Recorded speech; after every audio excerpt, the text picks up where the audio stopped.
Coba apa yang terjadi? Dijemput pesawat Amerika di tengah malam buta jam 2. Ngisinya bensin sekian liter. Semua saya ketahui. Saya ungkapkan di Komisi 1. Bin kelabakan. Duh, bagaimana bisa bocor? Wah, saya dicecer terus. Hendro Priyono nyecer saya secara baik-baik. Bagaimana? Dari mana kamu dapat informasi ini? Saya bilang, saya teropong. Kalau tidak kan saya punya banyak tuyul. Nah, tuyul saya yang ngasih tahu. Padahal yang memberitahukan adalah orang BIN sendiri. Yang rasa nasionalisme, patriotismenya hebat. Tidak rela kita nangkep teroris diambil diem-diem oleh Amerika. Gila enggak? Yang nangkep susah payah kita, Al-Faruq sekarang gimana? Mungkin sudah dilepas oleh Amerika, mungkin di Guantanamo, mungkin di Sukabumi kan. Nggak ada yang tahu. Nah, oleh karena itu Bang, undang-undang dilanggar. Undang-undang dasar dilanggar. Bagaimana? Repot kan? Jadi begini, saya memberi contoh. Kita punya 6 presiden. Undang-undang atau tidak ada undang-undang itu tergantung ketegasan presiden. Jadi nggak perlu undang-undang intelijen. Tergantung presiden. Zaman Bung Karno, Syahrir ditangkap, Subadio ditangkap, Profesor Sumitro, nggak ada gejolak.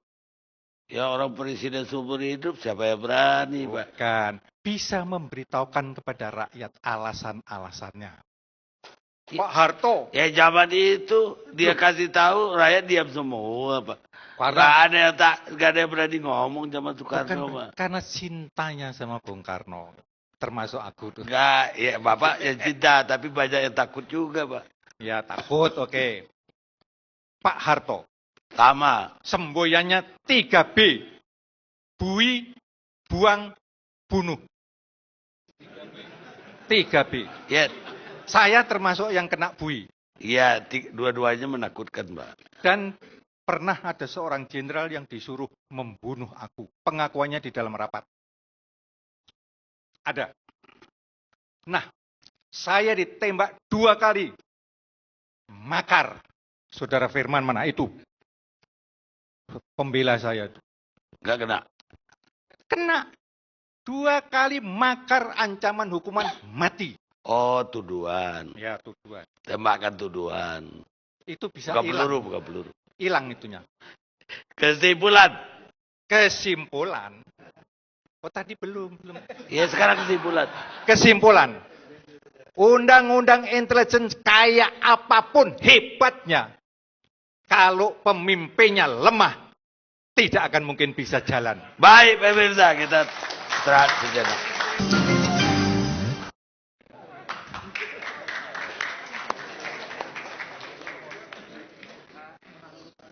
Pemirsa, kita sampai di ujung acara sebenarnya. Tapi ada tamu satu yang datang.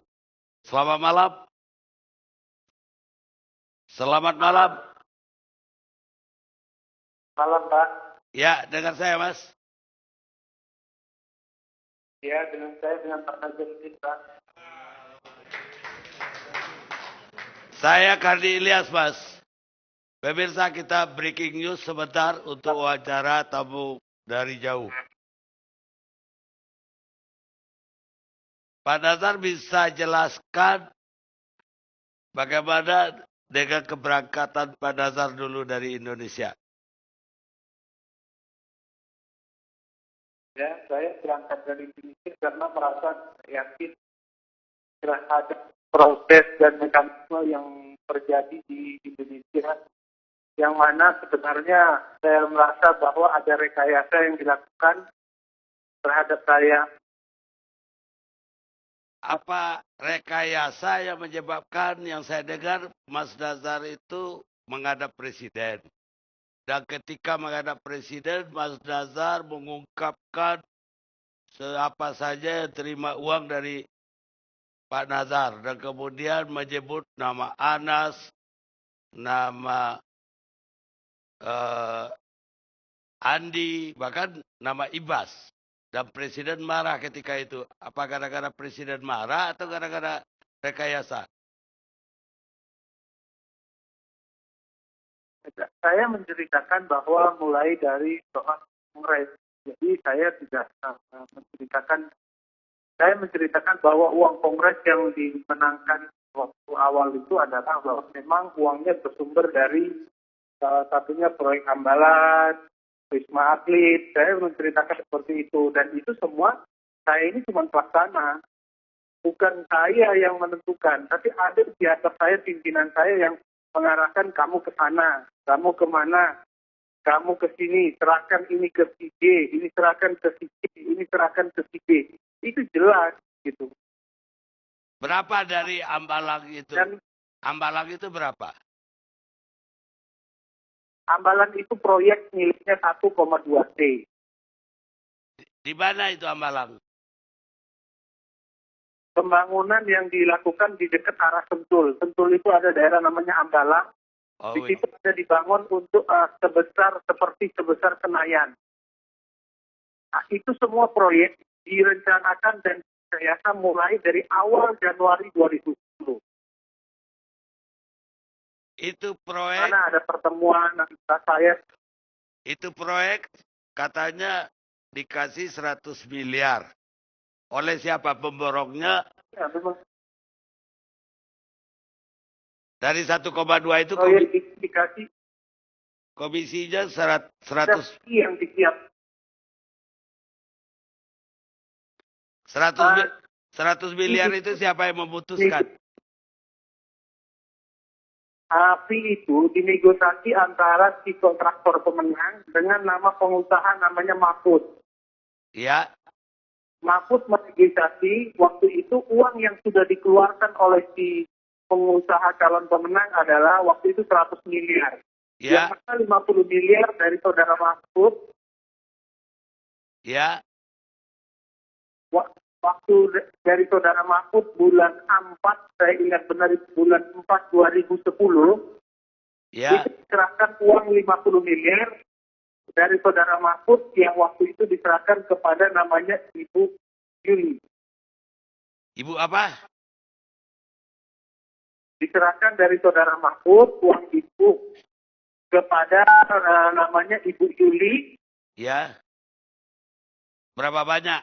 Ini saya yang telepon karena saya ditelepon Anas Urbaningrum. Ya. Anas bilang itu Mahfud mau antar uang 50 miliar. Untuk Kongres yang mau dibawa uang ke Bandung. Nah, dari situ saya telepon Mahfud, uangnya tolong kasihkan ke Bu Yuli. Waktu itu uang diserahkan dalam bentuk dolar, 5 juta dolar, dan uang itu ditaruh di box, mobil box.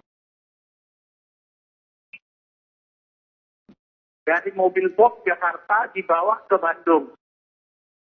Di Bandung ditaruh di ditaruh di hotel namanya Hotel Aston. Bulan pusat penyelenggaraan kongres bulan 5. itu untuk biaya kongres. Untuk biaya kongres pemenangan Anas Urbaningrum. Mahfud ini perusahaannya namanya PT Dutasari Citra Laras. Betul, yang mana pengurusnya adalah Mahfud dengan istrinya Anas Urbaningrum. Lah, Pak Nazarudin sendiri di perusahaan ini sebagai apa? Nah, saya kalau di perusahaan ini tidak ada, saya dengan Anas Urbaningrum di PT Anugerah Nusantara. Yang Anugerah Nusantara proyeknya yang di Palembang. Yang Wisma Atlet. Wisma Atlet di Palembang. Ya, Wisma Atlet. Itu Wisma Atlet itu dari 2010 sampai sekarang yang diserahkan bukan 4,3 miliar, tapi 16 miliar. ya. Nah, uang 16 miliar itu, 9 miliar itu diserahkan kepada wasit. Untuk Sesmenpora. Ya, 9 miliar itu untuk pribadi Wafid Dan, atau untuk atasan? oh tidak, dari 9 miliar yang diserahkan ke Wafid, itu sama Wafid diserahkan sama Paul, orang kepercayaannya Wafid. Dari Paul diantar ke Wayan Koster, anggota DPR Komisi 10. Dari Paul diantar ke Wayan Koster, anggota DPR Komisi 10. Dari Wayan Koster sama Angelina Sondak, uang itu diserahkan kepada Mirwan Amir. Ya. Nah, dari Mirwan Amir lah baru uang itu didistribusikan. Ada yang kembali ke ketua fraksi Demokrat, itu 1 miliar. Terus ada yang ke pimpinan banggar lain, dan ada juga yang kembali ke anak. Itu sesuai penjelasan Mirwan Amir waktu kejadian ini di lantai 9, Mirwan Amir yang menjelaskan. Di situ ada Jafar, ada Angelina Sonda, ada saya, ada Mirwan Amir. Dia menjelaskan secara detail. Nah, terus yang 7 miliar, kan ada 16, 7 miliar, itu bulan Februari, diserahkan kepada Anas. Yang nganter namanya supirnya Dayat. Banyak orang menduga apa yang Pak Nazar ceritain ini rekayasa. Karena bagaimana bisa dibuktikan semuanya itu. Yang saya ceritakan ini Pak tidak rekayasa. Ini fakta sebenarnya. Apa Pak Nazarudin punya bukti-buktinya? Saya, Bapak nanti bisa KPK memanggil namanya Dayat. Silakan tanya Dayat itu jam berapa dia ngantarkan uangnya ke rumahnya anak. Yang terima siapa, itu ada semua buktinya. Karena semua ini yang menyesi, ini nanti ke sana, itu semua anak. Anak itu pimpinan saya, Pak. Baik di perusahaan, baik juga di partai. Tapi Pak Nazarudin itu, Secara umum, Pak Nazarudin itu saya dengar tidak hanya di Sesmenpora, tapi juga mendatangi instansi-instansi lain. Dan KPK sendiri sudah menangani perkara di pendidikan, polisi juga di kesehatan, di Departemen Kesehatan. Bahkan saya dengar Pak Nazarudin juga mendatangi berbagai instansi lainnya untuk mendapatkan proyek-proyek. Dan bahkan tidak hanya Pak Nazarudin, tapi Pak Nazarudin didampingi oleh orang-orang Demokrat lain, bahkan partai-partai lain. Benarkah itu? Gimana? Pak Nazarudin itu tidak hanya Sesmenpora bermainnya, tapi juga di departemen yang lain. Dan KPK sendiri kan sudah menyidik juga perkara di pendidikan. Dan polisi juga menyidik di kesehatan. Pak Karni, saya itu memang dari 2007, saya memang sudah jadi pengusaha. Dan itu memang dari 2007 sama anak, bareng. Jadi memang selalu saya dikenalkan sama menteri ini dari 2007 ya anak. Tapi setelah saya menjadi anggota DPR, saya sama sekali tidak ada menerima uang Rp1 pun dari semua yang transaksi lewat APBN. Nah, tapi memang melaksanakan perintah anak untuk mengambil uang, karena saya kan bendahara fraksinya anak. Anak sebagai ketua fraksi, saya sebagai bendahara. Dan waktu itu mau ada kongres, memang saya disuruh ngumpulin uang. Tapi uang yang saya kumpulkan adalah semuanya atas petunjuk dan perintah untuk mengambil di mana-mananya lokasi uang yang harus saya ambil. Berapa yang terkumpul untuk kongres?